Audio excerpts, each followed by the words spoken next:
Caroline Gaskin, welcome to the interview. Now, you're one of the lovely experts in the True You Hub, aren't you? And I am.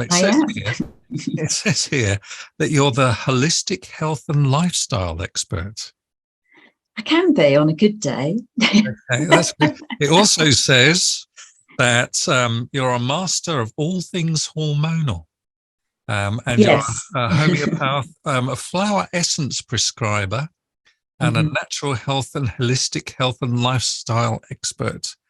There's a Yeah. lot in those titles. Yeah. So can you explain, please, to me and to our viewer and to our listener, what all that is all about? Yeah. I guess you acquire titles as you go along in time. So that might illustrate that I've been in this game for a long time. Originally, I came from an art background, fine art textiles. And it was when I had my children that I began to think about what I was going to do health wise, when I was responsible for someone else other than myself and maybe had, someone else to look after and to think about. And so we as a young family made natural health choices, which just seemed, that came naturally to us. And also, I think a lot of women come into looking at natural health options during pregnancy because other things are contraindicated. So it's partly having responsibility for somebody else other than yourself, and also that certain things are contraindicated. And I teach as well. I teach homeopathy, flower essence prescribing, holistic lifestyle, this type of thing. And I often say that a lot of what goes on for women, and that's not just in pregnancy, but in terms of hormonal change, is accepted as being because you're a woman and being because you have these hormones that we generally are not taught very much about. And there's an acceptance that, oh, you must put up with this because this is what happens with periods, or this is what happens with pregnancy. And so I like to show that there are many natural health, often very low cost options, and very often low impact on the environment options that we can take up to make our lives easier, to reduce pain at periods, to have an easier pregnancy, to have an easier transition through menopause. So that's my kind of motivation sewn into that as well. Okay, so basically, it's everything to do with the female reproductive system and the problems, after effects, and everything else.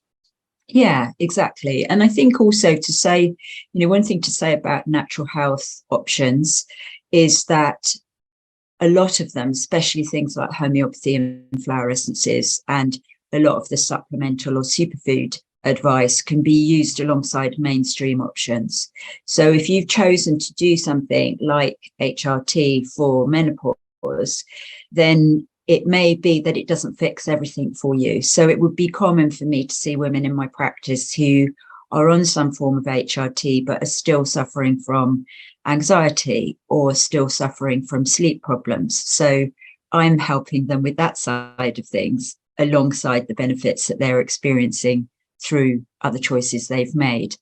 I think it's also true to say of menopause in particular that if you want to take the natural health option, there's lots of options.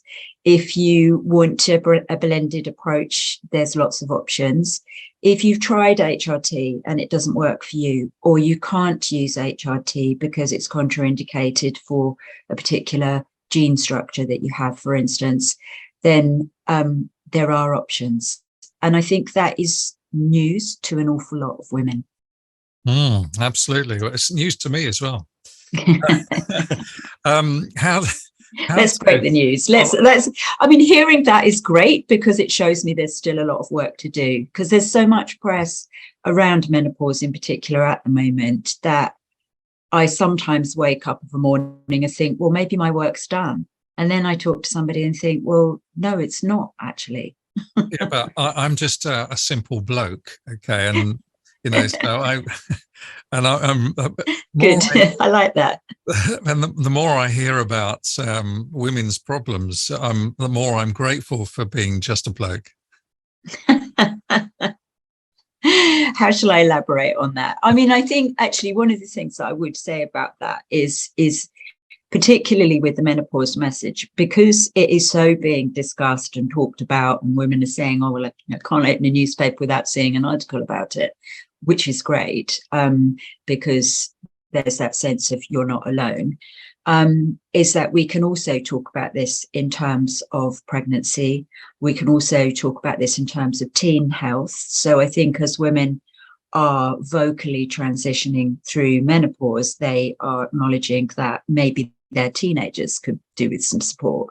And I certainly get women coming to me saying, well, can you help my daughter? And I had an email literally yesterday from somebody saying, and this is somebody whose daughter who I'd seen through pregnancy.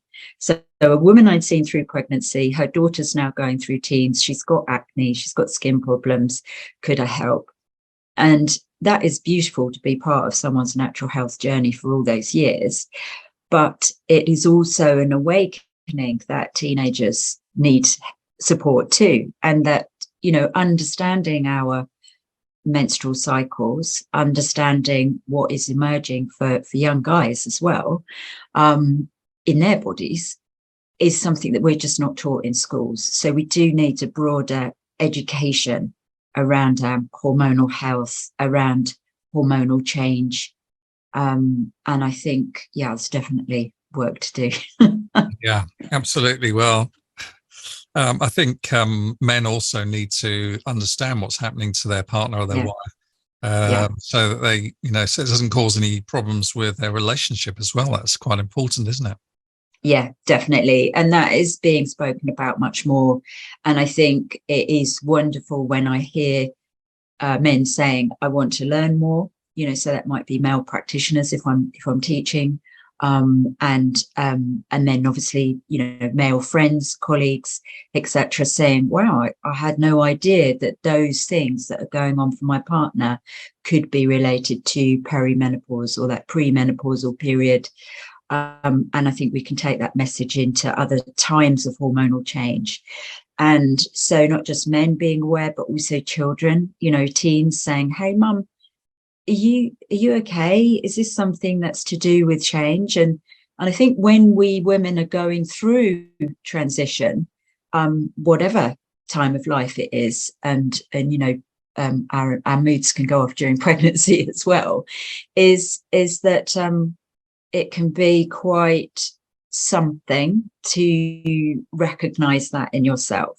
So what does it mean to recognize in yourself that your fertility is changing? What does it mean to recognize in yourself that you had children, you didn't have children, it was difficult to have children? How are you supported in these transitions, and who supports you? And it could well be that someone else in your life is educated and aware and wakes that up for you, and you then have to acknowledge that transition. And how do we do that? What tools do we have to do that with? Yeah.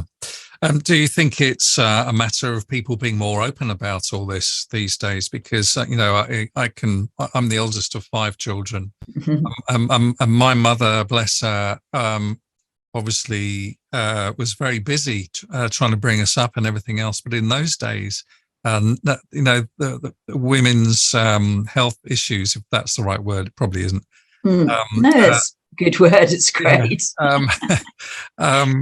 There were just not talked about at all. And I don't think she even spoke about that, what she was going through to my father. And it's not until, after she's passed away and I think about her that I can think, she must have been going through this or that or whatever. But I think, is it the case that people should be more open as opposed to the old days? Should they be more open these days so that people understand and they can get help as well? Yeah, I think it does help we always have that thing of a problem problem shared is a problem halved, you know. So I think being more open allows space for conversation wherever that is held. And, you know, for many of us, or for some parts of the journey, you're going to want to be more private, but it's good to understand and know that those things that you're feeling, that you're going through, are normal, are natural, are part of the change. So I think the answer to your question in some ways is twofold. One is, yes, through more openness and understanding and acknowledgement, then we can seek solution. So, you know, my side of things is generally to raise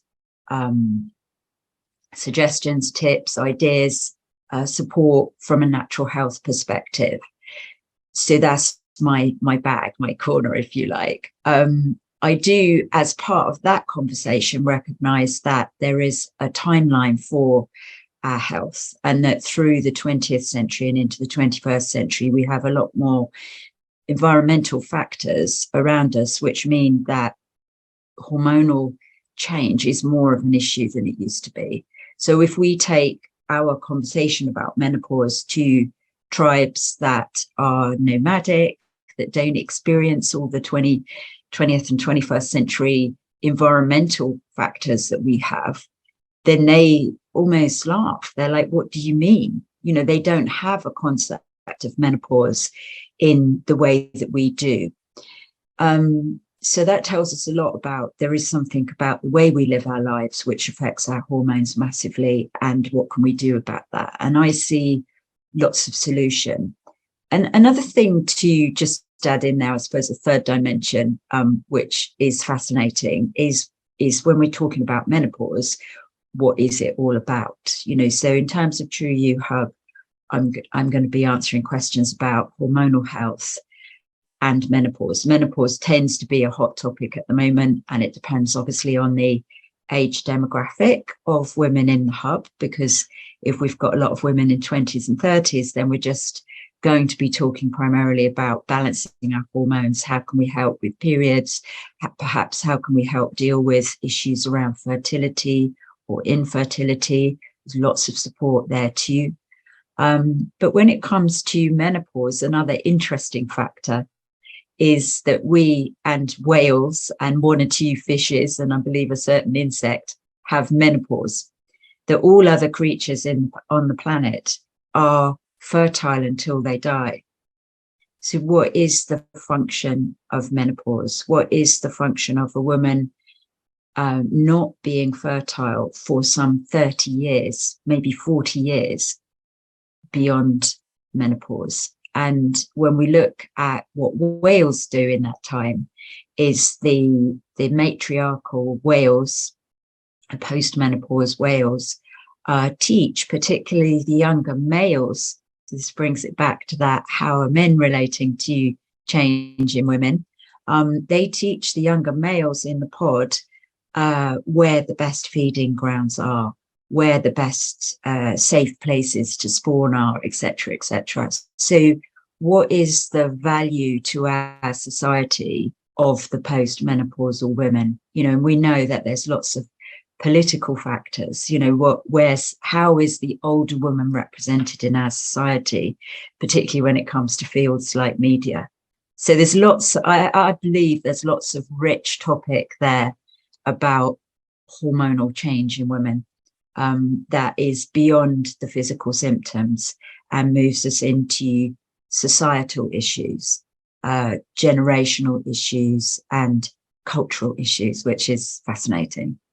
It's all very fascinating to me as your simple bloke. But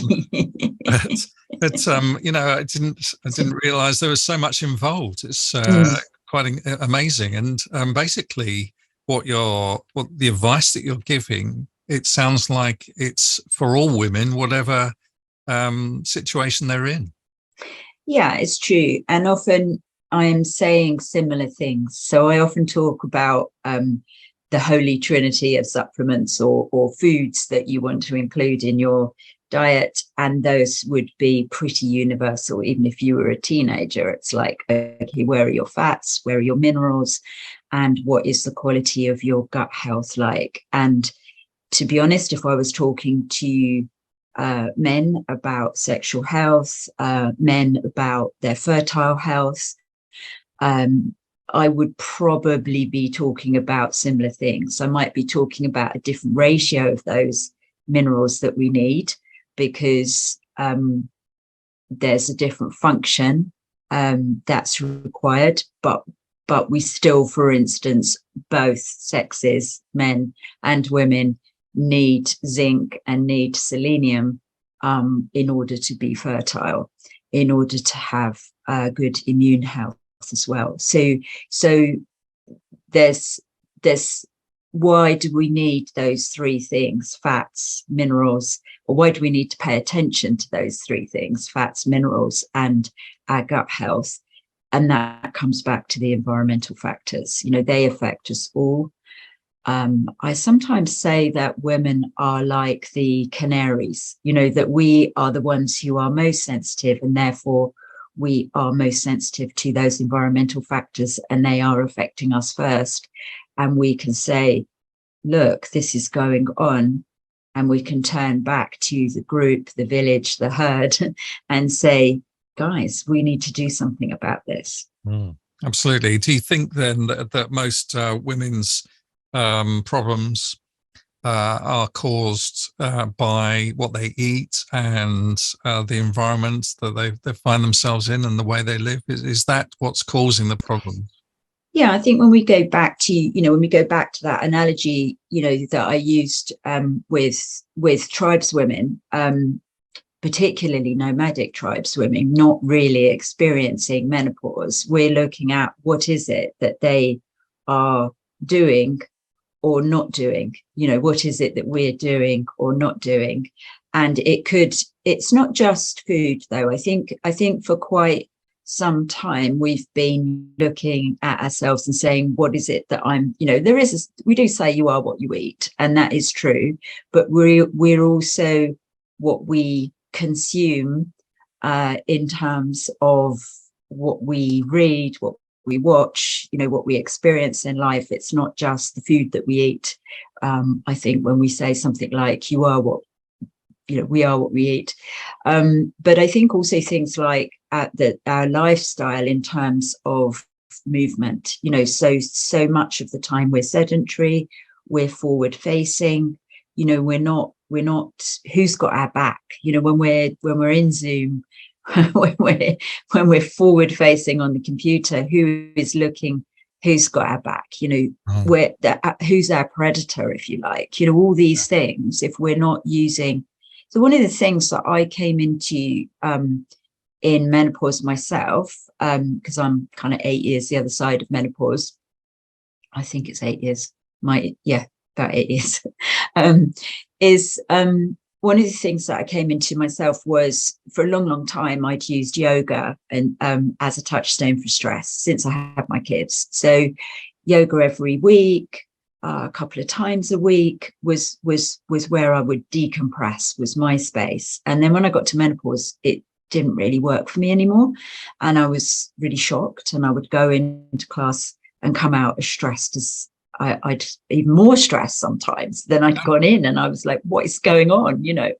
And actually what worked for me was bird watching, was getting out under the trees, was being, I've always bird watched, but it really came home to me in menopause. So I think a back to nature type situation then. It is, but particularly with bird watching, it was extending my senses around me. It was, you move into a listening space, you move into an awareness space of so much more than what's in front of you, that what's going on in the Zoom world, if you like. And that immersion was wonderful, was really, really beneficial, and brought to me what yoga used to bring to me. Thankfully, I just want to say for all the yogis that are listening, you know, I'm back now post menopause. I enjoy Ashtanga again, which is a dynamic form of yoga, and equally I do restorative yoga, which really helped through menopause, through those times when anxiety comes up very quickly. You know, so it's, there's lots of great tools. Presumably, you know, people are all different, aren't they? So people need different advice and different treatment as well. Yeah, there's lots of options. Okay. What would you say to somebody listening to this interview or watching this interview as well, who may be thinking, well, I don't, you know, I know I'm a woman, I know about these problems, what have you, but maybe should I take advice or should I not take advice? What would you say to those women? See, first off, there's lots of great sources of education, you know, so I mean, I have a little crib sheet which is, I've got some YouTube clips, I've got a Facebook group, we've got this Space in True You hub where we can you can ask questions, and then I mean, I do short courses and workshops, but there's, you know, there's lots of opportunity like that. I don't think there is enough. If you put menopause into Google, you will only arrive at places like the Menopause Society. You will only really arrive at the HRT conversation, because obviously that is driven by big money, and so, you know, I think it's important to get a perspective that at any one time there are, you know, 13 million women in the UK going through menopause, and that only 1 million have chosen HRT. And so what are the rest of us doing? Is that because we don't need anything, or are we taking other choices which are working for us? You know, so we do still need, you know, like, come back to your other question, we do still need a lot of education. We do still need those 5 tips for menopause documents, you know, and I don't know, Pinterest, etc. You know, where do we find that? I think the other thing that comes up when you Google menopause is supplements. Now, there's lots of great supplements on the market. Is it appropriate for you? Are they appropriate for you? Do you actually need them yet? What I try to teach is the basics. You know, if we haven't put in place good quality fats, if we haven't put in place the pathways to us absorbing minerals efficiently, I like to encourage women to absorb nutrients efficiently from the food they're already eating. You know, so part of the True You Hub is really looking at the quality of food that we take in. And there are some really, really great tips in the file sections of the groups already, you know, and do a little thing, do one thing and say, what is the benefit? You know, so it might be that you focus on 1 or 2 of those things. You do those for 2 or 3 weeks, and then you have a little think about the quality. You know, is your energy back? Do you feel more focused? Do you feel more motivated? Have you noticed that your skin, your hair, your nails are better quality than they were? What is it that is not working for you? And if you put something new in, what changes do you notice? If you don't see any change, and I think this is an important thing to note when it comes to things like supplements, if you don't see any change, firstly, have you given it long enough? And secondly, I might question the quality of those supplements. So there is a massive market out there that we need to kind of exercise, not with caution, but with an acknowledgement that there's good and bad product out there. Yeah, sure. And presumably you can advise on all of that as Hopefully. well as everything else. And you can do it all online as well, which is fantastic these days, isn't it? You don't have to have a surgery or something like that with queues of people, women outside coming to see Caroline. You know, you can do it all. You can do it on Zoom. It's true. I mean, a lot of what I've started doing in terms of education is because I see that there is this universal conversation, and if we put in a few things in place now, that might be all you need for the next 6 years. And then things start to kick in a bit more with, say, menopause, or you're trying to get pregnant and you're not so somebody came to me recently and she said, look, we've been trying to get pregnant for a year, can you help me? And what she decided on was a course of homeopathy and some acupuncture. And then I get a message 2 months later saying, I'm pregnant, it's going ahead, Come so to the christening, exactly, come to the baby shower. Baby shower, that's it. That's very American, isn't it? I mean, that's beautiful. That is just music to my ears. That's great. That's great news. Caroline, it's been fascinating as ever. It's just mind-boggling. I'm going to have to watch this film back so I can take it all in myself. Thank you very much for talking to me with the True You Hub. Thank you. Thank you so much. Bye.